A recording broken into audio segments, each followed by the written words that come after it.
इस वक्त राजधानी रांची से एक बड़ी खबर आ रही है। कल जिस तरह से एक युवती की गोली मारकर हत्या कर दी गई थी, जो कि नवादा बिहार की रहने वाली थी, अभी जो सबसे बड़ी खबर है कि जिस आरोपी ने, यानी कि जिस व्यक्ति ने गोली मारकर हत्या की थी, अभी उसने खुद गोली मारकर आत्महत्या कर ली है। ये तस्वीर देखिए आप, राजधानी रांची के कोकर चौक के समीप यह एक टूटा हुआ खंडहर सा घर है और इसी घर को उसने अपना ठिकाना बनाया और इसी में वो फेसबुक लाइव करता है। पहले पूरी कहानी बताता है कि आखिर वो किस तरह से उस लड़की के साथ में रह रहा था, उसका क्या संबंध था और फिर वो किस लिए उस युवती को मारा और फिर अब वो अपने आप को खत्म कर रहा है। ये पूरी कहानी इसी घर से उसने फेसबुक लाइव आकर के बताया।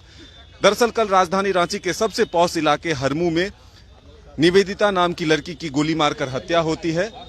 देखिए यहाँ पर एफएसएल की टीम पहुंच चुकी है, पुलिस भी पहुंच चुकी है, पूरे मामले की जांच की जा रही है।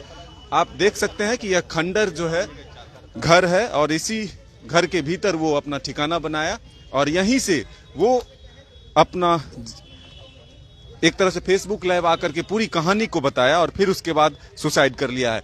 देखिए वो बैग भी उसके पास है और वो जो कहानी बताता है उसमें ये कि 24 दिनों से वो अपने घर से बाहर है और फिर अंत में वो उसने ये कदम उठाया कि अब पहले लड़की को मारे और फिर खुद भी आत्महत्या कर ले। दरअसल वो उसके साथ जीवन बिताने की बात कर रहा था, लेकिन परिवार वालों पर, लड़की के परिजनों पर आरोप लगा रहा है कि वो उसे साथ रहने नहीं देना चाहता था। झारखंड की राजधानी रांची से वो उसे बिहार शिफ्ट करने वाला था, इसलिए वो अब जो है बर्दाश्त नहीं कर पा रहा था और किसी भी तरह से चाहता था कि उसके साथ हम रहें, लेकिन ये संभव नहीं हुआ। इसके बाद उसने उस लड़की की पहले हत्या की और फिर अब गोली मारकर खुद की जीवन को खत्म किया, यानी कि आत्महत्या कर लिया। ये तस्वीर देखिए, काफी संख्या में पुलिस बल यहाँ पर तैनात है, फॉरेंसिक टीम, एफएसएल की टीम जो है वो पहुंच चुकी है और ये देखिए बॉक्स है, इसमें जांच करने के लिए तमाम इक्विपमेंट हैं। अब से ठीक थोड़ी देर बाद यहाँ जांच किया जाएगा। पुलिस भी यहाँ पर मौजूद है। डेड बॉडी को अभी तक उठाया नहीं गया है, तो हम ये कह सकते हैं कि पूरी पड़ताल अब यहाँ से होगी। घटना के पीछे क्या वजह है इसको जानने की कोशिश की जाएगी। लेकिन कल जिस तरह से देर शाम गोली मारकर युवती की हत्या होती है, उसके बाद काफी एक तरह से माहौल बनता है कि आखिर राजधानी रांची में सुरक्षा व्यवस्था जो है वो खत्म हो गई है और फिर लोग काफी भयभीत हुए थे। लेकिन एक दिन बाद ही जो आरोपी है अंकित अहीर, उसने अपना भी जीवन खत्म कर लिया। पूरी कहानी वो उसने फेसबुक पर पहले लाइव आकर बताया और ये देखिए खंडहर सा घर है, इस घर में ही उसने अपना ठिकाना बनाया और पूरे दिन इसी में रह करके वो बारी बारी से फेसबुक पर लाइव आकर के वो पूरी घटना को बताता है कि आखिर वो उस लड़की के संपर्क में कैसे आया, किस तरह से वो उसके साथ रहना चाहता था, लड़की के परिजन उससे क्या कहते थे और वो अपने आप को क्यों इस तरह से कदम उठाने को तैयार किया, वो तमाम चीजें उसने बताया है। तो ये देखिए पुलिस की टीम जो है यहाँ पर पहुंची हुई है, पूरे मामले की जांच कर रही है और यह जानने की कोशिश है एफएसएल की टीम के द्वारा कि आखिर जो हथियार हैं, कल भी इसी हथियार का इस्तेमाल किया गया था या फिर कोई और था।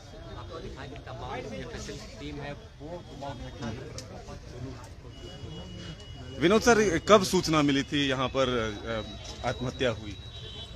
जब हमारे जो पहली टीम हमारा जो है ओसी पुंदाग पहुंचे थे और सदर के, तो जस्ट उसके कुछ ही मतलब कुछ 10-15 मिनट ज्यादा से ज्यादा उसी के खंडहर घर को उसने ठिकाना बना लिया।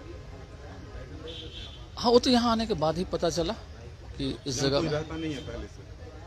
अब यहाँ के बारे में तो हम ज्यादा नहीं जानकारी, क्योंकि मेरे थाना क्षेत्र का नहीं है, इसलिए हम ज्यादा इसके बारे में नहीं बता सकते हैं। देखने से तो लगता है कि ये खंडहर ही है, इसलिए इसको सुरक्षित जगह उसने हो सकता है। हाँ, संभव। तो पुलिस के द्वारा ये बताया जा रहा है कि खंडहर घर होने की वजह से उसने एक सुरक्षित जगह इसे चुना और फिर देखिए कई कपड़े बिखरे पड़े हुए हैं, जो पुराना है, सब कुछ टूटा बिखरा सा है। यहाँ कोई वैसे नहीं आ सकता क्योंकि घर जो है खंडहर हो चुका है। तो देखिए किस तरह से अब खंडहर के रूप में ये आ चुका है और यह घर कभी भी गिर भी सकता है। ऊपर भी जो छत हैं वो टूट चुके हैं तो अब यहाँ पर कुछ नया घर बन सकता था, जिनका जमीन है वो कुछ कर सकते थे, लेकिन ऐसे ही इसे खाली छोड़ दिया गया था फिलहाल। लेकिन उसने वो बता रहा था कि 24 दिन से जब वो घर से बाहर था तो वो इसी तरह के जगह का जो है तलाश कर रहा था कि जहां की कोई नहीं आए और वो अपना समय बिता सके। और फिर वो इस इंतजार में था कि लड़की को कैसे ट्रेस किया जाए, लड़की के पीछे रेकी करके वो उसका एक्टिविटीज को जाना और फिर उसके बाद उसने कल देर शाम उसकी गोली मारकर हत्या कर दी। हालांकि परिजन अब युवती के शव को लेकर घर लौट भी रहे होंगे, लेकिन अब उनको रास्ते में ही ये जानकारी मिली होगी कि जो आरोपी अंकित अहीर था उसने खुद गोली मारकर आत्महत्या कर ली है। हालांकि कई आरोप उसने लड़की के परिजन पर लगाए, लड़की पर लगाए कि वो किस तरह से उसके साथ रहना चाहता था। लेकिन अब पुलिस जब पूरे मामले की जानकारी लेगी तब जाकर यह पता चलेगा कि आखिर सही वजह क्या है, जो आरोप है वो सही है। हालांकि जब हमारे संवाददाता ने आज लड़की के पिताजी से बातचीत किया तो उन्होंने कहा कि हाँ, मुझे ये जानकारी थी कि एक लड़का है और वो अंकित नाम का है, वो उसे परेशान करता था। वो कह रहे थे कि हम रांची छोड़कर चले जाएं, लेकिन उन्होंने उस लड़की को यह कहा था कि आप पढ़ाई करिए, बेवजह की बातों पर ध्यान ना दें।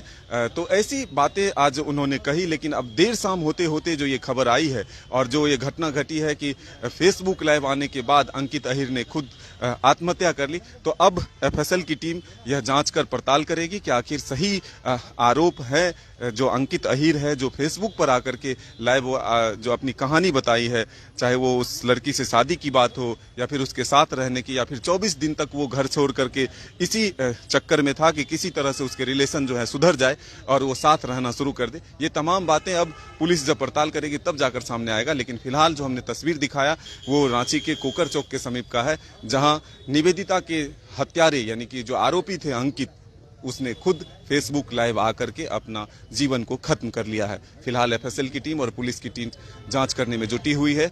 इस खंडहर नुमा घर को उसने जगह के रूप में तलाशा और यहीं पर आकर के उसने आत्महत्या कर ली। अपने सहयोगी मुर्शिद के साथ मदन सिंह, न्यूज बायस्कोप, रांची।